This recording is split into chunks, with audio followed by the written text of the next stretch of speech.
They ain't ready. They're not ready for this.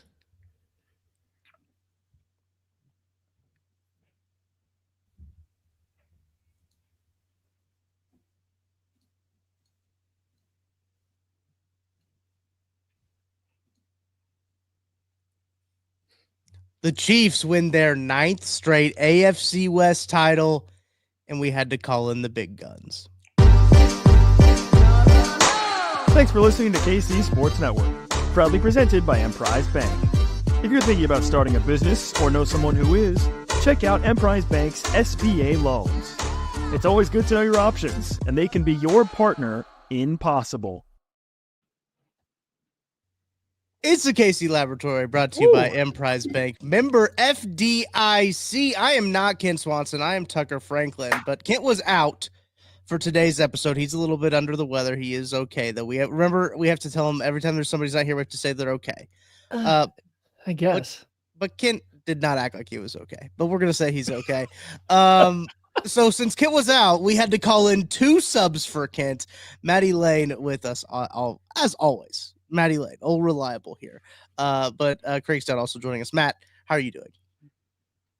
Listen, I'm doing great. I am so happy to be joined 2 of my very best friends in the entire world for this podcast. This is amazing. Kent's not here. That's fine. We upgraded. Okay. We went out, we found our Steven Nelsons. We found both of them. We got them coming in. Craig's returning just like Steven Nelson is. It's perfect. We are here. Craig, how does it feel to have this comp and no background music that I had prepared? I had prepared 0 music for you at this introduction. How does it feel for you to be back in this moment? Well, I mean, Steven Nelson and I are old. We retired. We came back. So I guess it's an apt comparison. I mean, like that's kind of what it is there.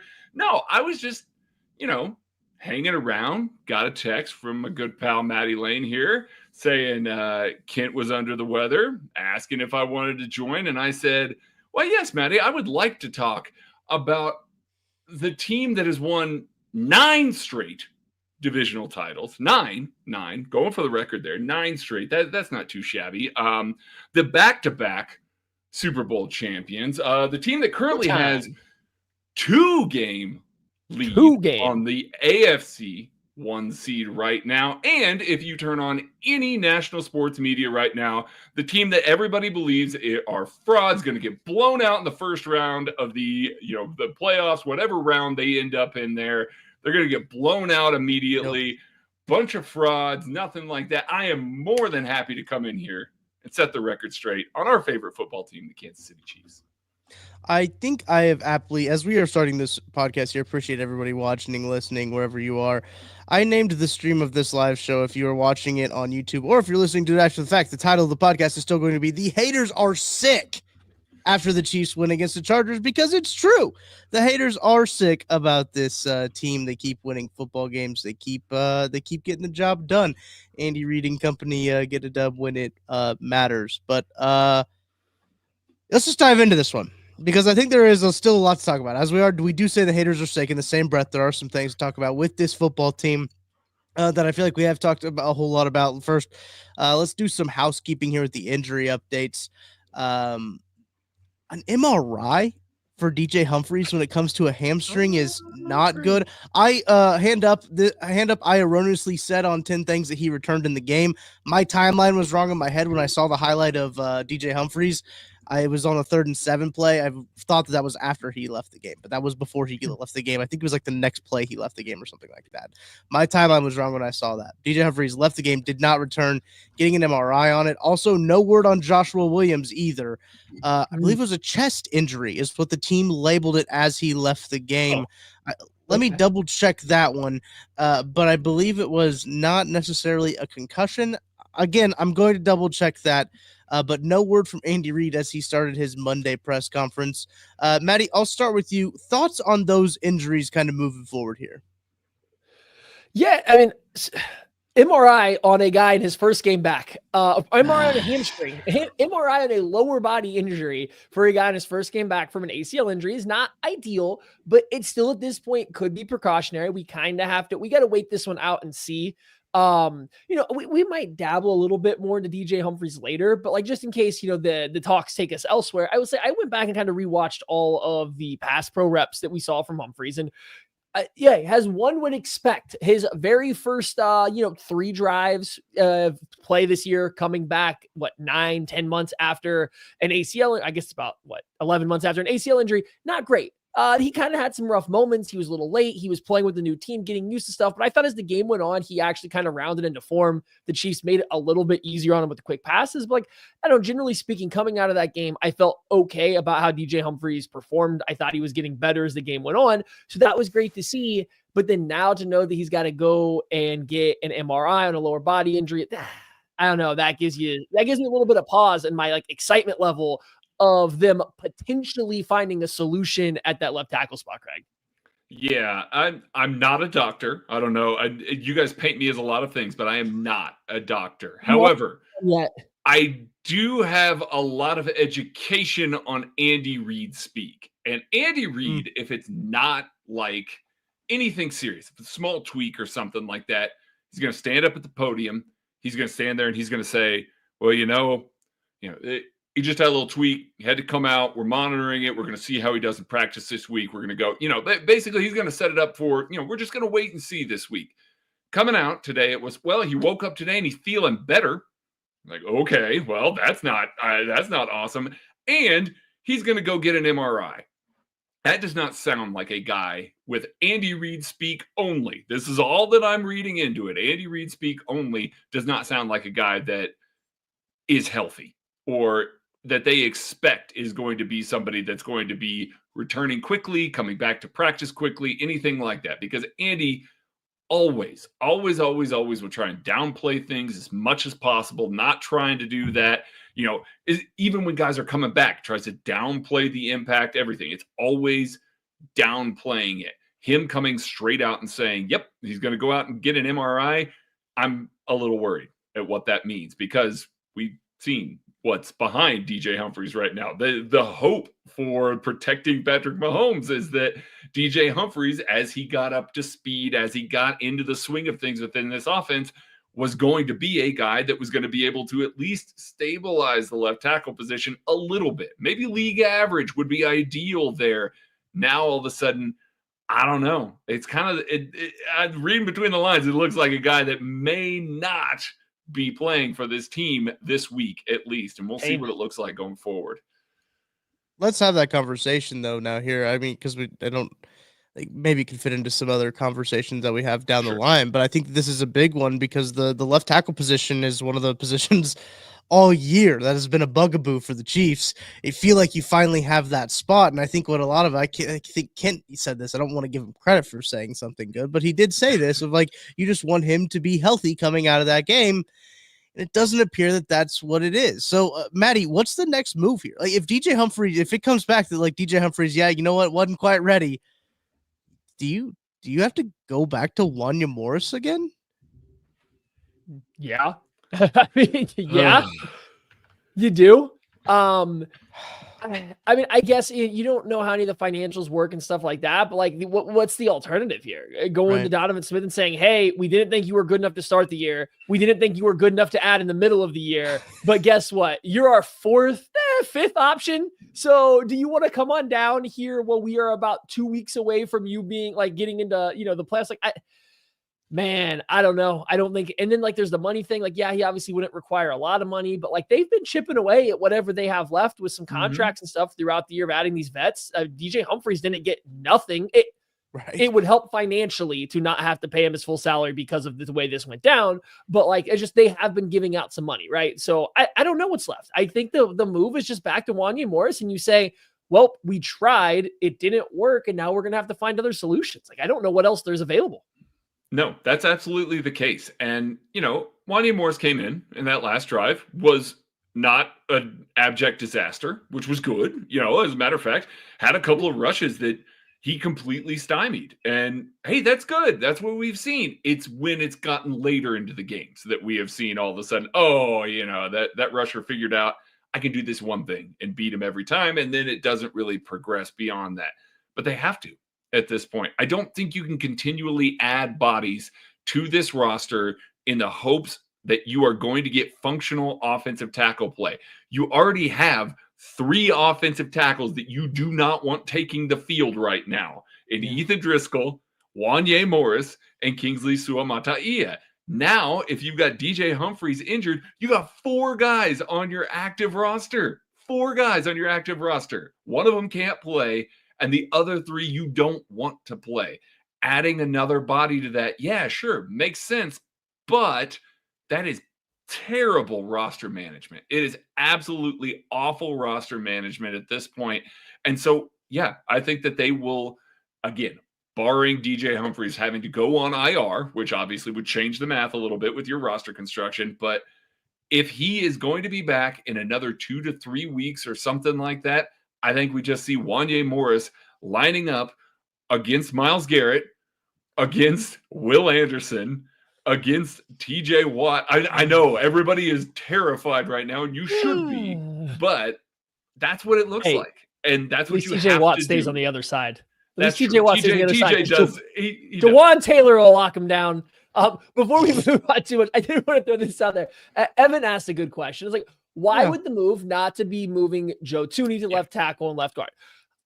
I think that's certainly plausible. Like, it's certainly a possibility. And the way Andy's talked, that has definitely been something they've considered. We saw 2 games ago when they did pull Wanye Morris. That's the route they went versus put somebody else in. But what happened this past week, right? This past week when Wanye Morris was the backup that was able to go in, he got the nod over Joe Thuney. So that's why I'm leaning that way. If they, especially with, they don't have any extra time now, and then now they have a lot of games in a few days. So is that really where you want to break in, moving these guys around? Like, I feel Thuney more as a guy to get you out of a game, or in the case scenario where you lose 2 tackles like the day of the game to get you through an entire game. But like, that's his tackle role, right? Like, he's not somebody you plan on starting for multiple games there. Maybe this changes. Maybe Wanye Morris has another terrible game and they have no other option to do that. Or they get there and they're watching through the film. They say, okay, this won't work. We have to try something else. But I think the first crack, if DJ Humphries is unable to play, is to go back to Wanye Morris first, see if like this little recentering of the mindset kind of helps him out. I will say this. Wanye Morris against Myles Garrett is terrifying. Absolutely terrifying. Everybody knows that's terrifying. Joe Thuney is an all-pro left guard. He is an incredible football player. He is still going to get destroyed by Myles Garrett. Myles Garrett is going to use that length and power and abuse his lack of arm length, his inability to use his footwork to get out the arc as a tackle. Like, it's still going to go poorly. Now, it may be less poor than Wanye Morris, but it's still not something that you look at and you're just like, well, let's just throw him out there at left tackle. And we know that left tackle's set. No, that does not fix Myles Garrett against, the Kansas City Chiefs. Well, despite all those problems at left tackle and the problems that they've had recently too, even outside of this game, Mahomes still played really well. And there were still a couple of vintage Mahomes moments. Looking back, I think what this play gets lost in all of it, that 3rd and 7 to Xavier Worthy. He does bobble the ball, ultimately catches it, but that throw is going to be one throw that is going to be it's going to get lost. It's going to get lost because people just are so numb to Patrick Mahomes and his ability to throw the football from all different kinds of platforms. And in that case, no platform. He was in the air and he threw that football. So it's one of those things where every single week we still get a really great Mahomes throw, but I feel like that we've all just gotten numb to it, Maddie. Yeah, I mean, everyone's definitely gotten a little numb to what Patrick Mahomes does, and I think especially these past couple seasons where it hasn't been airing the ball out, and he's never been a guy that makes the tight window throws where you're pinning it on the shoulder of tight coverage. Like, that's just never been like the crux of it. So not doing those things, plus throwing the ball a little bit shorter, and the majority of his game is changing throwing angles, throwing the ball with the silliest elasticity you have ever seen from a quarterback. Like that is kind of where it is. And like, that plays another example. Another play that, I mean, like, there's been a couple throughout the game. I mean, even the mesh route to Worthy on third down earlier in the game was another one like that. Like, he's got plays like that come every single week, and we've seen it so much that it just, in everybody, not just Chiefs fans, we just kind of like, oh, that's a good play, but we don't really take a lot of time to sit there and appreciate it because the act of the ball going from point A to point B isn't as cool as it is when Justin Herbert puts the ball on the back shoulder of a guy that's blanketed, when Josh Allen throws the ball 65 yards while hanging over the sideline, right? Like, it just doesn't look as cool, even though it's incredibly impressive. And the fact that he does it week in and week out is ridiculous. The throw to me, though, that I think is going to get even more lost than that, the one to DeAndre Hopkins that he dropped. My goodness. It was That insane. throw, so like there was a little bit of pushback that I saw like on Twitter. Now this is a live, like people don't get all the replays live, and NBC has really bad replays. Like, let me be very clear, they have bad replays. You didn't even see it, but when you go back and watch it, there's the way the corner is playing cloud underneath. So he's getting out, he's deep. It's 3rd and 16. So he's 16 yards deep. Hopkins is running a corner route. The moment he starts his break and the corner even considers driving downhill on a running back getting out to the flat very late, Mahomes is letting this ball go. And he is throwing it into one of the smallest, turkey hole shots you were ever going to see towards the pylon. The safety's over the top. He sees the hips turn, like he puts it right where he needs to. Does the ball maybe float a tad? Yeah, but do you want to know why? Because he's getting hit in the knees as he throws the ball because of the stuff coming across Joe Tooney, like crossing his face. I think that throw, when you go back and watch it from seeing the whole field, was one of the craziest throws from that game, especially considering he was getting hit. And it's going to go down completely. Nobody's even talking about it because everybody wants to complain about a defenseless receiver. Nobody's even talking about the throw. No one's even talking about, like, hey, how one of the best contested catch wide receivers ever is kind of not doing great on contested catches in Kansas City. We want to talk about defenseless receivers, but like that throw, I think, is the one that's going to get even more forgotten than that. To be fair, the refs could have not called the earlier defenseless receiver, and we wouldn't even be talking about it right now. I mean, I'm just saying. But no, that throw was ludicrous. Like, it was insane. And then, it's all arm right now. That throw, I mean, granted, he's putting his whole body into that throw to Xavier Worthy. Don't get me wrong. It's just his body is not anchored to the ground. So it is mostly arm. We are seeing, after, maybe a slow start, definitely a conservative start to the year from Patrick Mahomes, we now have three straight games where he hasn't thrown an interception. That was a big thing that was hanging around his neck early on in this season here. Not even close in this one. No, not even close. He threw 2 against Buffalo, but the 2 games prior to that, he also didn't throw any. So, again, in 6 games, he's thrown 2 interceptions. We'd absolutely take that as Kansas City Chiefs fans, especially since he is getting lit the hell up in the pocket right now. Like, there is every opportunity here for him to just try and throw some prayers downfield, try and do some of this. Yes, somebody's going to say, oh, well, he did throw an interception on a free play. Those don't count. Don't be PFF here. Those don't count. But he is playing ridiculous ball right now. And the way that they have architected this offense around him, and we're about to get into this, is requiring him to do so. I know that everybody just wants to point to this offense and say, what's wrong with Patrick? Why doesn't he look good? Why isn't this happening? He is getting beat to hell. His receivers are not doing him very many favors here. The route distribution is pretty poor right now. It's really kind of awful, Andy. We need to fix this. He will in the playoffs. They're really relying on Patrick Mahomes to bail them out in big moments, time and time again. And guess what? This is it. This feels like the playoffs right now because it's just over and over again. They're saying to Patrick, go win us this. What? I believe the quote was even that he said on the sidelines before, what was that? The 3rd and 7 or the 3rd and 10, something like that, said, I got this. Don't worry about it. I got it. Let me do my thing. I got this. And it happened. That's who he is. That's what he's about. After a beginning of the year where it's like, well, what's wrong with Patrick? Ain't nothing wrong with Patrick right now. He looks phenomenal at the moment. Again, to further your point, Craig, to put in perspective kind of what he's doing, the number 1 wide receiver for the Kansas City Chiefs is not playing right now. Rashee Rice got injured. The supposed number 1 receiver, Hollywood Brown, took one total snap with this team and is injured and has not hit the field. So that's a couple problems there. Isaiah Pacheco is just now getting back into things after breaking his leg. All three of those guys were suspected to have, a pretty large role in this offense moving forward. And look, I think that we have to think about that sometimes when you look, and this team is 12-1. My over Chiefs wins bet cashed this morning when I was on 10 things with BJ, and I was like, oh, it already cashed. It's December the 9th.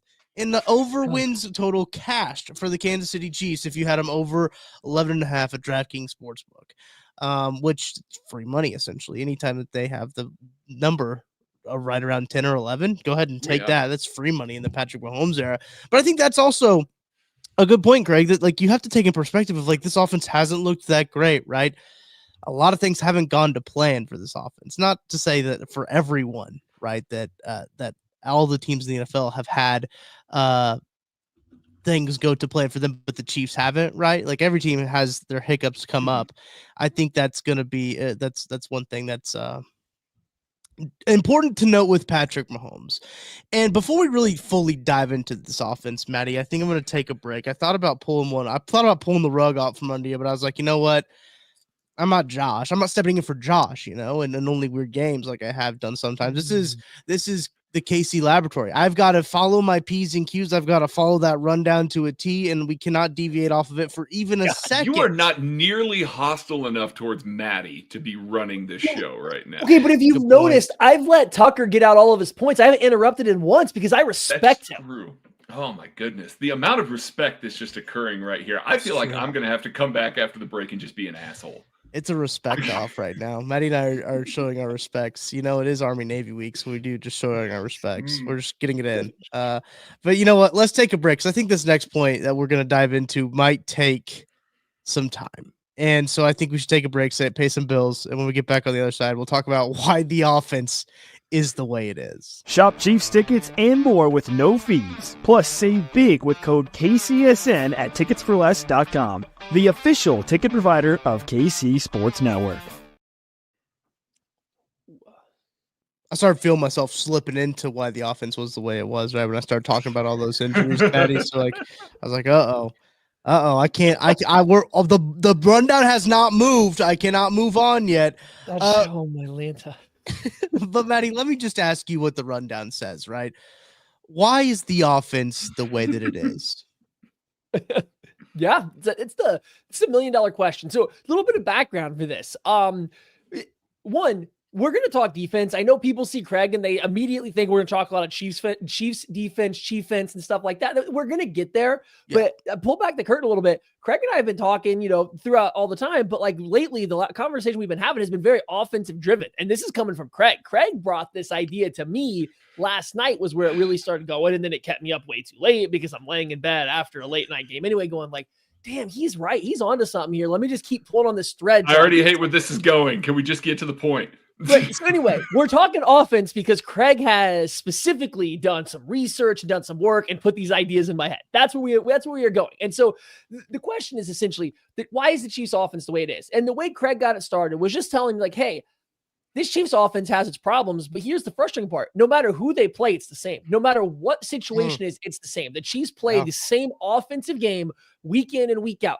To the turnover point, hey, guess what? It's looked better when the turnovers stopped coming. Once you take those turnovers out, though, everything else is the same. And we're thinking about it like, okay. And I think Craig and I kind of went slightly different directions, but we ended up generally in the same spot. So I tweeted out a big thread on my thoughts. I'm going to let Craig get this started and I'll come back in later. But what the heck is this offense, Craig? And why? Why is this offense? And the why is this offense is something that if I had the answers to, there's somebody in Kansas City probably be paying me a lot more money than I'm making currently. But at this point, my point with Maddie was this offense just looks the same all the time. It doesn't matter who the opponent is. It could be a terrible defense that they're going up against. It's going to look the same as it does against last night. A truly great defense. The Chargers are an amazing defense. Like this is a really, really, really good defense, and it doesn't matter. That offense looked the same. It doesn't matter if they're playing the Carolina Panthers, doesn't matter if they're playing the Chargers. A lot of the frustrations that you have with the way that the offense is executing, the types of plays that they are calling, the efficiency that they're trying to run here, it's rough. And one of the things that when Maddie and I were texting back and forth last night that he hit on and I kind of drove a little bit further, what ruins an offensive game plan? It's pressure. It's sacks. It's your quarterback taking a ton of hits. Well, normally we see that pop up when, you're going up against an elite defense. It's got a terrific pass rusher, a good secondary that makes a quarterback have to hold on to the ball for a long time. You really have your quarterback out of sorts, can't hit the top of his drop, find an open man, can't get, kind of in a rhythm and stuff like that. Well, that's what normally happens against good defenses. The way the Chiefs offense is architected right now, that happens against bad defenses. So they just always look that way. They're always allowing pressure. They're always not able to find open receivers because guys are blanketed. So it does not matter if they are playing a great defense or a bad defense. They are playing the same football game no matter who the opponent is, because guys are in Patrick Mahomes' lap immediately because their tackles really kind of stink right now, and their interior offensive line is not playing great either. Wide receivers can't separate against man coverage to the point where you have teams like the Buffalo Bills that go, no, all we do is play zone. But you know what? Against the Chiefs, we're going to play some man. Who cares? It's not really going to matter. Maybe they should have tried that against the Rams. They should have tried that against the Rams. They got absolutely destroyed. Matthew Stafford carved up their zone. Hooked them, yeah. But this is one where that's why the offense looks the same to me always, is because you don't have a defense that's going to come in and wreck the game. The bad ones already do. They live with this all the time, all year long. They are coping with the fact that it doesn't matter who's lining up opposite of them. They are going to get beat in the ways that good defenses beat you up. So that's why when they go up against the Chargers, it looks the same as it does against the Raiders. Okay, yeah, it's just what it is now. And so trying to overcome that, that's the point that I came to at the end here, trying to overcome that is the most difficult piece of this. And simultaneously maybe the piece of this that may make them a little bit defense proof, because it's not like they're humming against bad defenses. They're going to get into the playoffs. It's going to look the same. And they're winning those games that they look the same. They're able to find ways to make it happen right now anyway. What happens when they start introducing new things in the postseason? But I really feel like that's the thing that's really making it seem so samey throughout all of the opponents that they're facing. And I think that's where it gets frustrating, because that means there's no highs. There's no lows really either, right? Like this offense, besides the turnovers were the lows, right? But there's no highs because it's the same issues. And so to Craig's point here, no matter who you play against, a tackle can give up a pressure in under 2 seconds. It doesn't matter if it's Myles Garrett or Jimmy Tucker, right? Anybody is going to get a pressure on these left tackles in under 2 seconds. So it doesn't matter how good the pass rush is. Yeah, maybe against Myles Garrett, it happens a little bit more often, but guess what? When it's Myles Garrett, they also give more help and they plan for it even more. So maybe it even negates it. And the random Jag pass rusher maybe doesn't get that much help until he starts blowing up the game. So no matter what, the tackles, the offensive line is going to be an issue. No matter who's in coverage, whether it's Prime Derwin James and Champ Bailey or whatever the Raiders run out there, they still can't get open versus man coverage. They outside of DeAndre Hopkins, and they still are kind of bad against zone coverage, especially now that Travis Kelce can't move either, and they can't get open versus man. It's like, it doesn't matter how good the opponent is. Their pathway to losing a rep is the exact same, no matter the opposition. And then their pathway to winning that rep is the same. It's called 15. Please save us. And that's where they become foolproof. That's why there's a safe floor to this. Is look at what the Chiefs do every single week. It's get to third and manageable. Pat, go save us. Get to third and manageable. Pat, go save us. Get to third. Like, that's what they do, and that's what they are. And it doesn't matter how good you are on defense. Good Patrick Mahomes is going to beat you. We've seen that since he's come to the NFL. They are just relying on that every single game, every single drive to get to that point. And that's where it gets frustrating. This team has seen, I think, the second most third downs the second most third downs in all of the NFL. They have the second fewest amount of drives in the NFL. They have run the second most plays in the NFL with the second fewest drives. This team picks up 0 chunk plays. Everything is just about moving the chains, and the person that moves the chains, the running game, moving the chains has actually been good, but the person that drives that engine is Patrick Mahomes. Save us on third down. And so I think that's why it's so steady. You know, you're getting Patrick Mahomes on third down that's going to execute. You also know that 5 times a game, a tackle's going to blow a pass pro assignment, or multiple times a game, no one's going to be open because of the scheme or because of the players. And it creates this very narrow, kind of ugly game plan, but it's never lower. It's never higher. It is what it is. All right, Tuck, I have a bunch of stuff here. So anything that you want to say before I dive in, because I'm gonna nerd the hell out here for a little while. No, I'm ready for it. I think I'm ready for you to nerd the hell out. Okay, so I can't really quantify the wide receiver side of things. I just can't. There's too many variables there. Yeah. I can, however, look through the critical mistakes that the Chiefs' offensive line makes, and that seems to be a focus as of late. Understandably so. They have benched 2 tackles already this season, and a third one that they brought in to hopefully save the day may be hurt at this point. I went through every single drive that the Chiefs have executed on this season, and I looked for sacks and offensive line penalties. Those are the 2 things that I can pick out immediately. Not pressures. Those are certainly going to create more problems in this situation. I am only looking at sacks and offensive line penalties as I went through here. There are 62 of those so far this season. That's a lot. That is way more than the NFL average, obviously. That is something that makes it difficult. So to Maddie's point, they don't make explosive plays. They can't really recover from some of these things in the way that they could in the past with Patrick Mahomes and Andy Reid. Yeah. So instead, they've had to be more efficient. These are backbreaking in a way that they've never really been, except for maybe the past couple of years. To this point, I went through and I charted all of these. I looked at where they happened on the field, when they happened on the field, and all of this. I looked at, basically penalties that happened within the red zone and those that turned into field goals instead of touchdowns. There were plenty of those. I looked at ones where they were in field goal range, took them out of field goal range, and then they had to punt essentially. And then those ones that are on third downs, thirds and mediums and things like that to try and chart those as well. As I've gone through here, the Chiefs have given up 51 points on offensive line sacks and penalties alone. 51 points. Currently, the Chiefs are 8th in the NFL in points per drive. I like using that. It shows efficiency. The Chiefs don't have very many drives, so obviously they're not going to have very many points. It's the way that their offense works. But if they're putting up 3 points a drive, then who the hell cares? You're being efficient with your drives. Currently, the Chiefs are 8th in points per drive.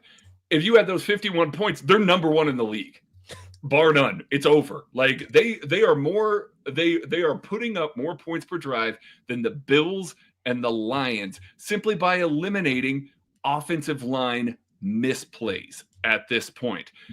6 TD drives. That's it. After any drive, at any point in the drive, doesn't have to happen in the red zone.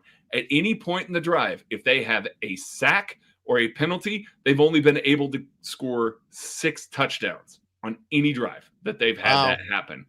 5 sacks, 1 penalty.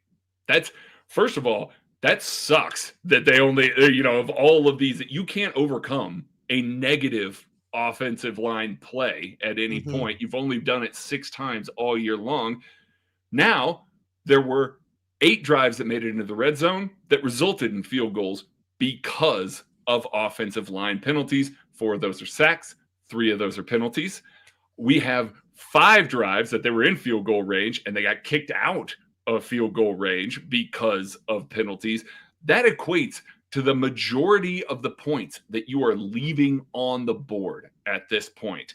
And the scary part is that it's split. It happens all over the field. It's not like they get tight when they get near the red zone. I think we look at that and we're like, oh, the red zone offense, it's terrible. They're really tight. For an offensive line perspective, these issues that we're seeing, 36 of the 62 are in the opposing territory. The other 36 are in their own territory. It's equivalent. The majority of them happen in the middle of the field. There are almost 20 of those that happen just in between the 40s. That's it. They get to midfield, they shoot themselves in the foot, it kills drives. 23 of them are on third downs, and 17 of those are on third and mediums, where Maddie was talking about where they're ridiculously effective. Again, these are just sacks and penalties. That's it. I'm not looking at wide receiver drops, anything like that. This team cannot quit shooting themselves in the foot only on the offensive line with this sort of stuff. It's egregious at this point. What's insane was you said third and medium. That's where they are by far the best offense in the NFL on third and medium. Third and long, they actually drop a little bit and they're just like good, really good. But in third and medium, that's where they're the best. And then like you're cycling in these offensive line issues that are showing up there too. So that's pretty crazy. I guess like the only little thing I got to add to this, it's the offensive line has clearly shot themselves in the foot a little bit. I want to go to the receivers in a second, but like I want to go to Tucker after this. The reason it becomes such a big deal to me is the Chiefs are also 10th to the last, like 10th worst, I guess, at yards per play. So they have to run a lot of plays. You know what a lot of plays means? That's more opportunities for your bad players to make these mistakes. That's a lot. That gives you more opportunities for these tackles, for these offensive linemen to hold, to give up sacks when you have to move the ball 5 yards at a time down the field because of your inability to hit explosive. This is where the issue with the run game is. The Chiefs' run game is very successful. It just has zero explosive nature to it. So even when it's working, it's not like they're picking up chunk yards. They're still having to drive the entire field, which is going to put you eventually into situations where you're going to be asking the wide receivers, the tackles, all these players that we are unsure about that have cost them in certain moments to make plays. So it's just they have these struggles. They don't really have the ability to overcome them. And then they also happen to put themselves in those situations the most. So like, that's where it just becomes this like cycle that they can't really get out of until 15 bails them out. And that is thus the offense. We just explained the Chiefs offense in a nutshell. Pretty much. I do think it's interesting, Craig, that you kind of illustrate there how in sometimes this offense can look so far away from where it is, but in all reality, they're really not that far away. I know we made fun of Andy Reid all year last year, saying they were just a tick off, and they got to the playoffs and like, oh wait, actually maybe they were just a tick off. But like, legitimately, I do feel like this offense, every time I watch it, there's like one or two plays, specifically usually a deep ball to Xavier Worthy, where like they are from blowing games open. Like they are really close to like really controlling these games. And the offense specifically has a couple that you mentioned, those that you mentioned there, Craig, with the sacks, the penalties that really kind of, when you start to go back, look at the box score, look at the play-by-play charts, and you're like, oh well, that took them out. That only was 3 instead of 6. They're a lot closer than I think people are when you just like are watching these games. They're so much closer than people are, and I think that's maybe irony, right? In terms of all of it, is that like it is just one of those things where they feel like they're not very close to it, because this offense has been frustrating this year, right? And it's been one of those things where it's been a lot of a very frustrating thing, but it just shows you how important the left tackle position is for the team. And the one thing, and I think everybody's going to remember that Raiders game, obviously. Wanya Morris gets benched. They barely hang on, a fumble occurs and all of that. The Chiefs left 11 points on the board, 2 sacks in the red zone, one from the 5-yard line, that point that they decided to kick field goals on. And then they had another one that they ended up punting because of a false start on a 3rd and 15 from the 32-yard line.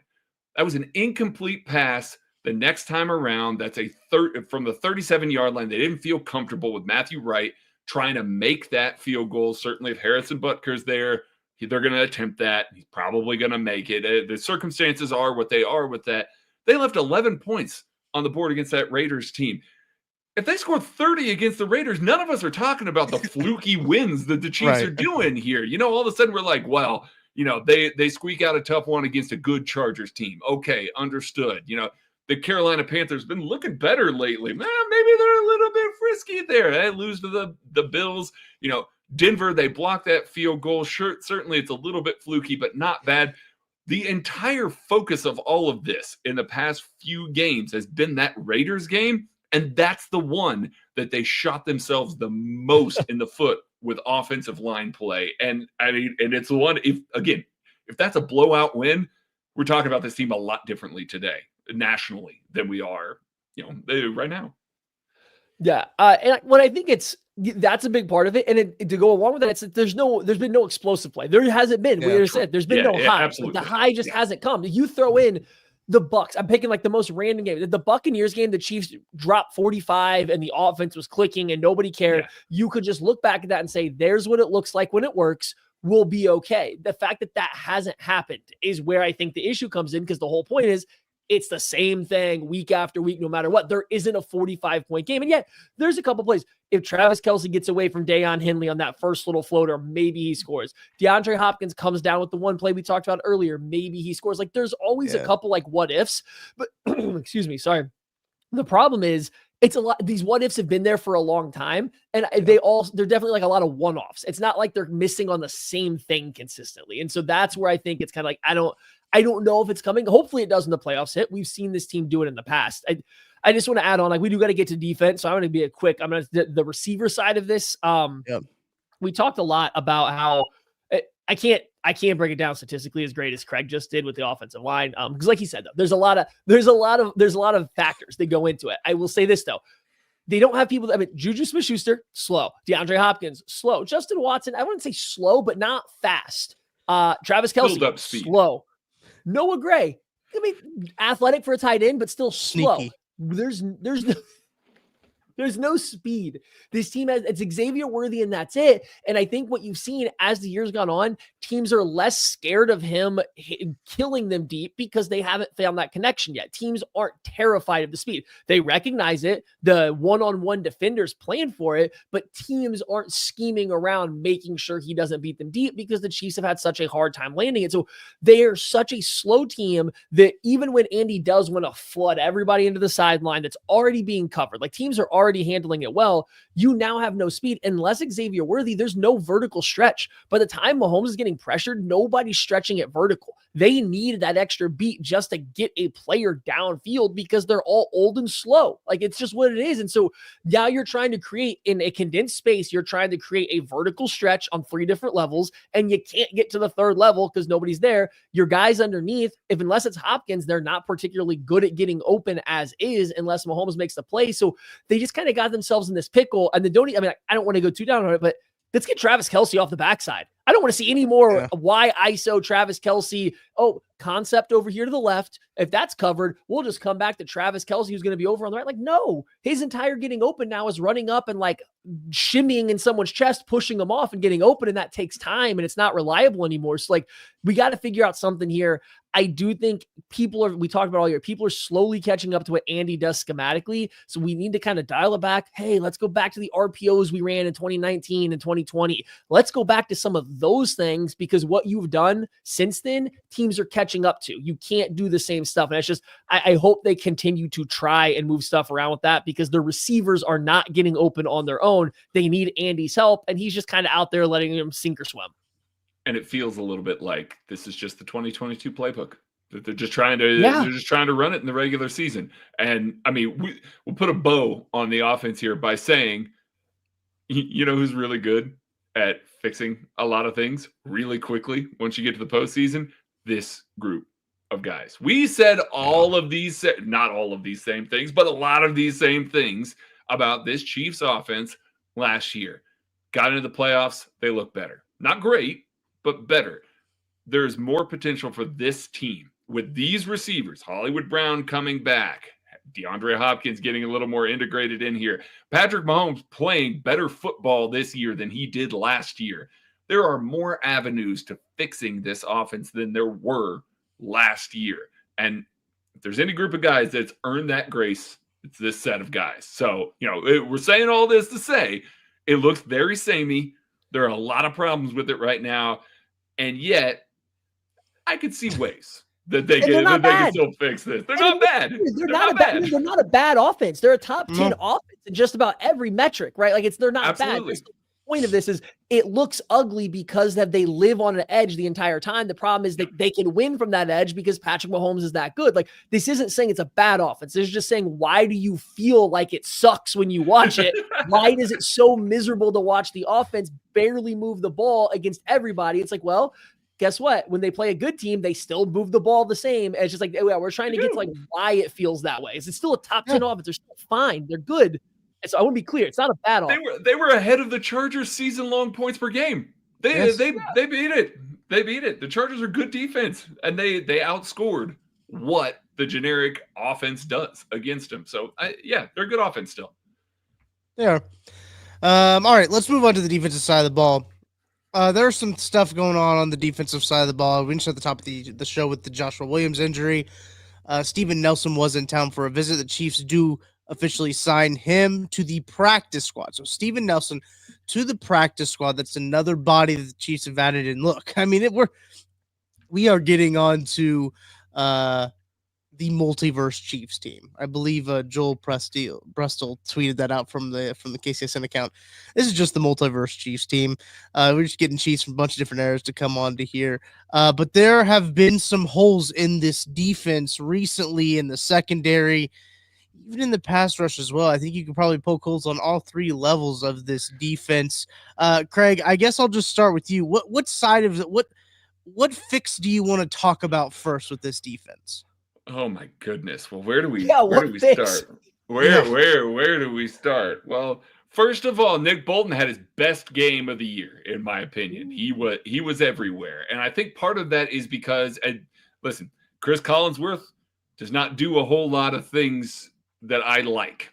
But one of the things that he highlighted is that the Chargers don't really use their running backs. They don't have a very efficient run game. They don't check down to them very often. That allowed Nick Bolton to play more free, and you saw what happens. He was an impact player in this game, arguably the best defensive player in this game. There weren't a whole lot of other outstanding performances. Chris Jones had glimpses, but a lot of the time they just stick two guys on it, sometimes three. He had one really good pressure where they took a running back as a third guy, chipping him. That's where I'm going to start with. This pass rush, it sucks. Like, it's not so good. Bad. And it's a cascading effect from other things. We'll get to some of those other things. But right now, if Chris Jones doesn't win quick, you're hoping Turk Wharton wins. And if he doesn't win, it might not get home. The number of times that Justin Herbert was able to sit in the pocket for 4 and 5 seconds, just hold on to the ball, just wait for guys to get open. You can have the Legion of Boom back there. It doesn't matter. Guys will find space. Guys will get open. You can't cover for that long. It's impossible to do so. This pass rush needs to find a groove.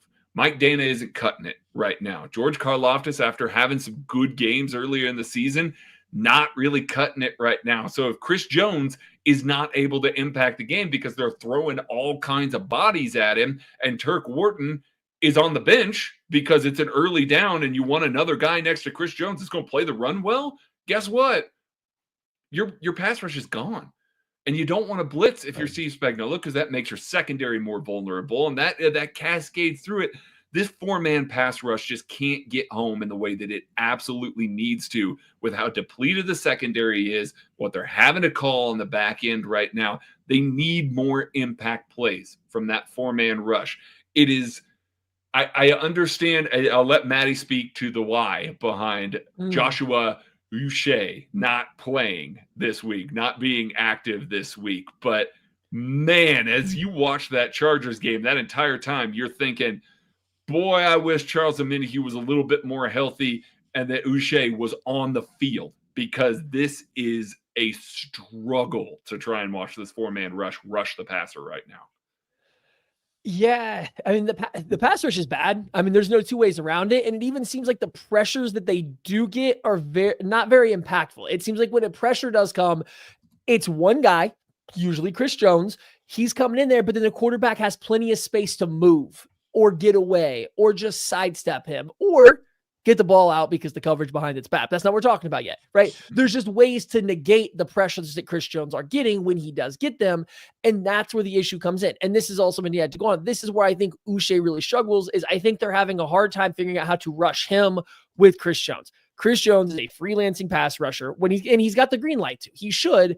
But when he gets pressure, he sometimes gets out of his gap. Well, when he gets out of his gap, whoever's rushing next to him on either side has to know they kind of have to come back and make up for that. If the QB scrambles, the guys rushing opposite of that have to be in position to squeeze the quarterback down into Chris Jones and not give them somewhere to go.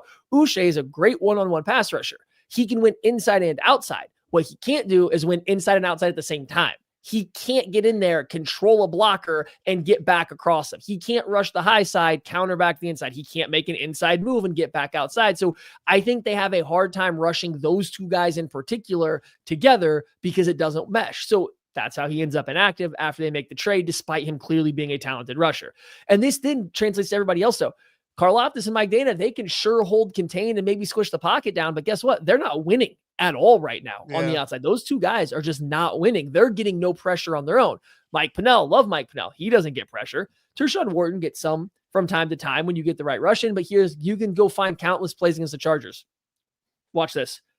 Double team Chris Jones. Who's going to win in the next 5 seconds? It better be somebody blitzing, because if not, it isn't happening. It just simply isn't happening. And this is part of the issue when you're going to spend $30 million on one defensive lineman, especially an interior guy who is easier to double team. Obviously, you can move Chris Jones outside, but even the Chiefs have kind of done that less and less. And it's, it's hard to contain. Like Chris Jones wants to freelance from the outside. It's a little bit harder to contain that if he's getting out of his rush lane just on the outside. So teams have found a way to kind of neutralize Chris Jones because he's the only threat. That's not his fault, but that is kind of like they built the team around him beating double teams. He's not doing that as high of a rate as he had done the years past. And they also are having nobody else make up for it. It's not a blaming of Chris Jones. It's just the way this team is built. It's not working when the coverage unit can't hold up. Last year, it worked better because your coverage unit could hold up behind there. You would give George Karlaftis his 4 seconds to get home. You would give Charles Omenihu that time. You would give Mike Dan a chance to get a cleanup sack. It doesn't happen this year because the coverage unit doesn't hold up. So they built this pass rush unit around Chris Jones doing everything. Teams are taking him away. And then by the time anybody else can win slowly or Chris Jones can finally beat a double team, guys are open on the back end. I'm not saying it's a bad team building process or failed or anything like that, but it's really hard. They're fighting an uphill battle the way they have guys paid and are playing them this year, especially since the Watson injury, which is a big part of it. Losing Watson as a good corner has played a significant role in this. So what they are dealing with right now, it's a very hard hand that they've been dealt. Maddie, I talked about this with you guys on the post-game show, and one would think, okay, if you can't get pressure with 4, why don't you go ahead and send 5 or 6? Why don't you go ahead and send more guys there so you can get pressure? Well, that's not freaking working either, because they can't get home on that either. And if I see them send 6 or 7 guys and it not get home again, it's going to make me lose my mind, Craig. I don't know and maybe this probably goes into the issues in the secondary and everything like that, but they are blitzing and it's not getting home. And it is irritating every time I see a free rusher. I see Trent McDuffie running off the edge. Nobody around him, and then they just complete a pass. Nobody gets home. Nobody can win. That's what really grinds my gears, Craig. I mean, yeah. No. This coverage unit is suffering right now. Even guys that we know have played better in the past. Brian Cook completely blew that coverage on that deep Josh Palmer pass that Justin Herbert missed. Just completely got turned inside out. Josh Palmer is a football player that I like. We all liked coming out. I was a big fan of Josh Palmer. Josh Palmer isn't that level of receiver to turn a player like Brian Cook inside out like that. That was scary. But those are the mistakes that we are seeing. And whether that's people trying to do too much, people trying to cover for it, it boils down to we're on point to CB2 right now because we got to talk about it. Chiefs played 3 cornerback 2s this week. 3. Yeah, part of that's because of injury there. But even before that, Keith Taylor was mixing in. But before Joshua Williams got hurt, Keith Taylor was mixing in. Joshua Williams goes down. They turn to Najee Johnson. And then they go, that's not working. All right, back out there, Keith Taylor. Yeah, you got to get back out there. This is terrifying. I mean, they can't establish any or any type of consistency in that secondary. You don't know how the other guys are going to play. So you get safeties that are being way too cautious, that are not playing fast, that are trying to do everything in their power to keep everything in front of them and not screw up, because there's part of the field that is screwing up routinely at this point. I think everybody remembers what it was, I believe, a 2nd and 16. It was a check down to the flat. Joshua Williams bails 20 yards deep with no vertical route across from him. No vertical route coming from the backside either. And it's almost like when he hit the 20-yard mark, he took a second, he looked around, and he went, crap. Came forward to try and make the play at that point.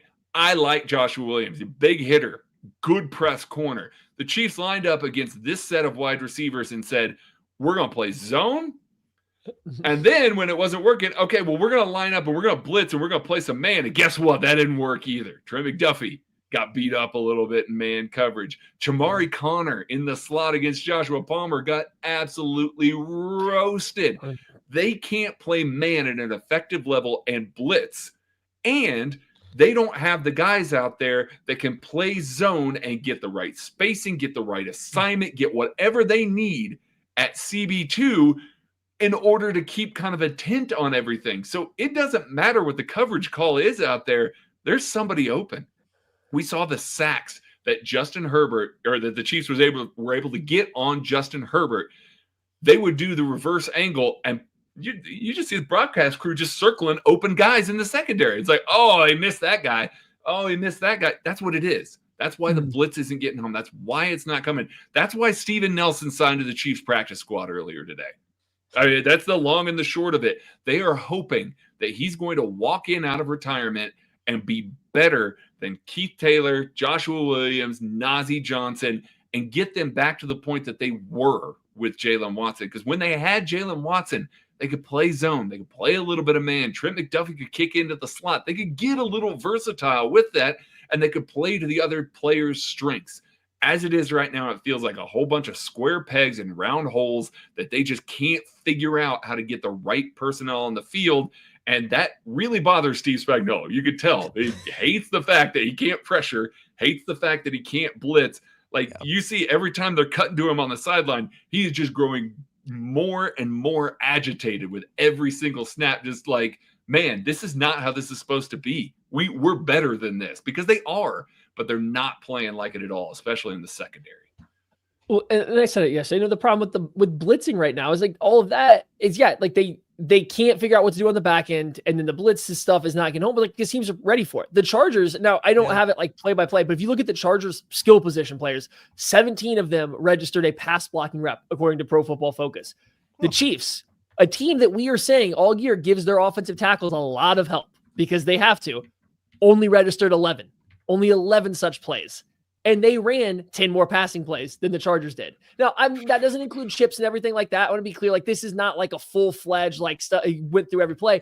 The Chargers are keeping extra guys in, though, because they know the Chiefs are going to blitz. And the teams have done this to the Bengals. This is where the Bengals really beat up the Chiefs. The reason the Bengals offense had found success against the Chiefs when they did, years ago, when they were still a relevant franchise, which was like for a year at most, frauds. But they found success by essentially just mucking up the pass protection. They kept a running back and a tight end in there, and they said our receivers are going to find their one-on-one matchups in the play because that's how the Chiefs play their defense, and they're going to win those. And like, that's what they did, and that's what every team does to the Chiefs now. They prepare for the blitz by keeping extra guys in and say, we bet our 3 receiver routes are going to eventually find space or eventually beat your guy. And guess what?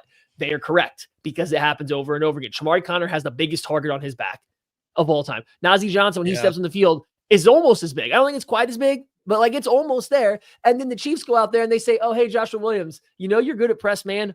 Go play zone, buddy, and see how that goes for you. The thing that got you benched after week 1, go do that in this game, please. And so it's frustrating. And I don't think just playing all man coverage is the answer, because Chamari Connor can't do it. Brian Cook can't do it. Justin Reed can't do it. And the linebackers can't do it. It's like, it's not like you could say, just go play a bunch of man, that fixes it. But you obviously can't just go play a bunch of zone, because Troy Connor, Nazi Johnson, the linebackers, and Joshua Williams now all struggle in it. So I have never come up with a good answer for what the Chiefs have to fix on defense. Steve Spagnuolo, like we give credit to this offense, Spags has done the exact same thing. Playoffs come around, he turns it up, and he comes up with great one-on-one game plans. Like, I think he will do that again. It's just, I don't know how you balance the poor coverage on the back end with the poor pass rush. The two units can't help each other. All they're doing is hurting each other. And there isn't a good answer, I don't think, for this side. The offense, we can kind of say, well, if you look at it from this angle, you see the good. Defensively, outside of run defense, I don't know what the good is. I do struggle to see the silver lining for the Chiefs' pass defense. It's really hard to find other than Chris Jones and Trent McDuffie sure are good. Yeah. I mean, I long for the days where we were busy talking about the linebackers getting beat in coverage and being like, oh man, can you believe that was it? The biggest issue. Man, that's our biggest issue. The pass rush is getting home. The secondary is great, but the linebackers are terrible in coverage. Now I'm sitting here watching the game and I'm like, well, the linebackers aren't the problem. That's not what I'm worried about this week. So it's rough. I'm with Maddie. That's the one I worry that they won't be able to fix this defense in the way that it needs to be fixed if the offense can't take major steps in the playoffs as well. So I'm part of the reason why, going back to what Maddie said, part of the reason why I've been talking about offense, not giving up on the defense by any means, but I see more avenues to this football team getting significantly better on offense than I see avenues for them getting significantly better on defense. Unless Steven Nelson comes in and is prime Jalen Ramsey.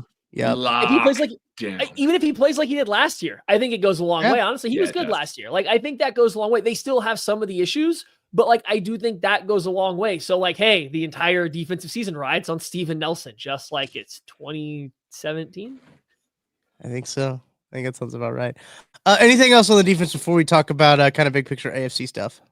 Oh, no, it's making me sad. Let's move on. Yeah. Okay, well, let's look at the big picture AFC because the Buffalo Bills fell to the mighty Matthew Staffords. And look, that game, that was a fun football game to watch. Yeah. And look, no defense was played. That was a fun as hell football game. I think, Maddie, did you bring this up on the post game show of like going from that game into the Chiefs game was just like it's like a culture shock in terms of football. It's just like, what is this?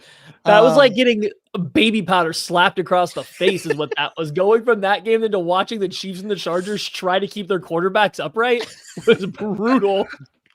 It was tough, but Josh Allen would have got like 13 roughing the passer flags called. That's true. He would have.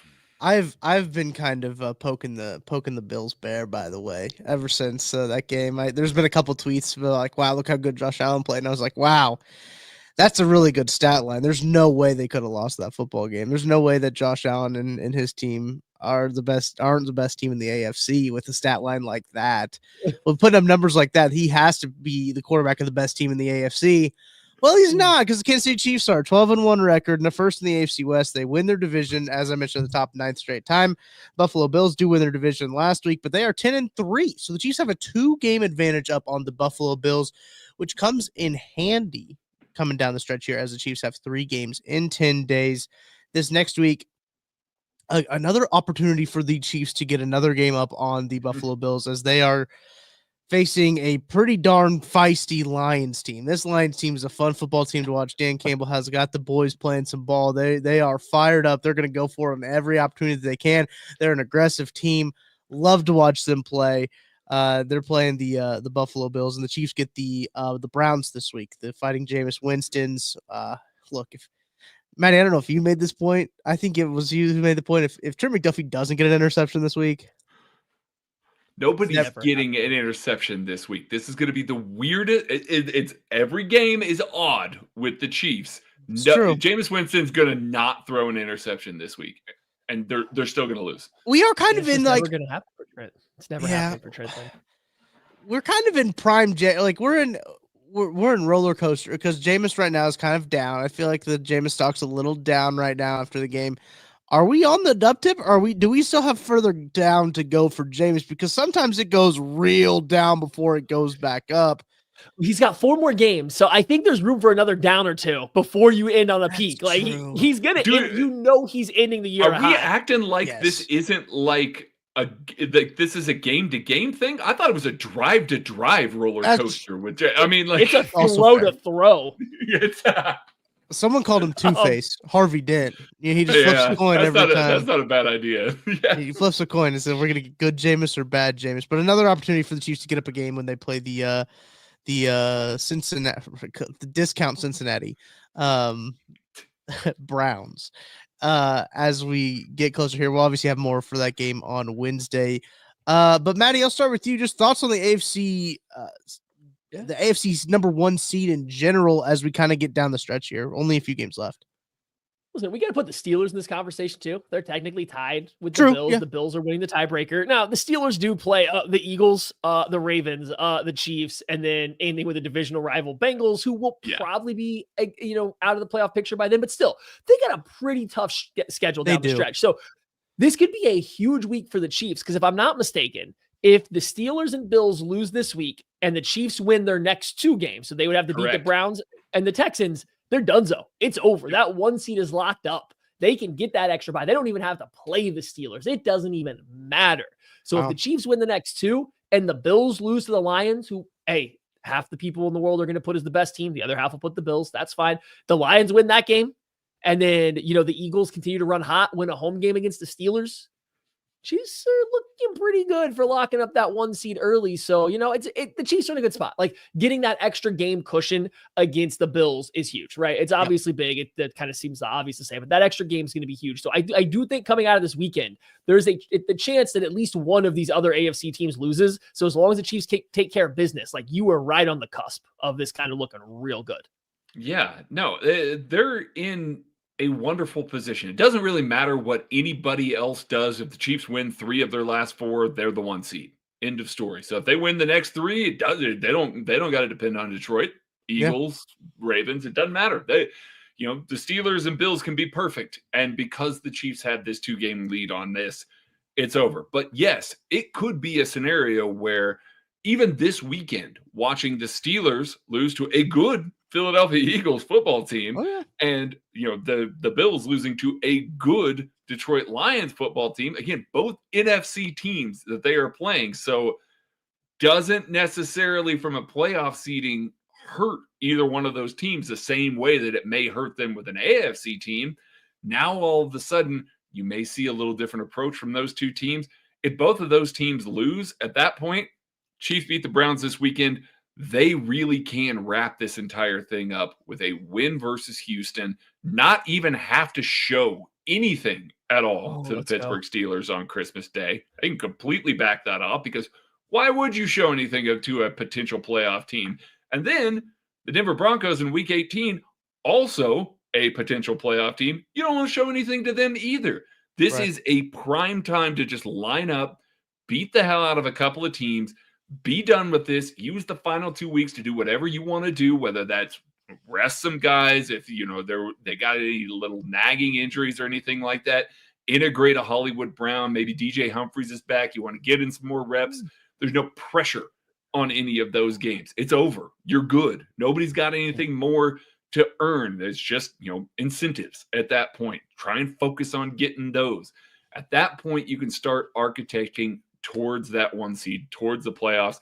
That is the ideal scenario to try and reduce some wear and tear, reduce some of the ability for this coaching staff to kind of plan some of this stuff.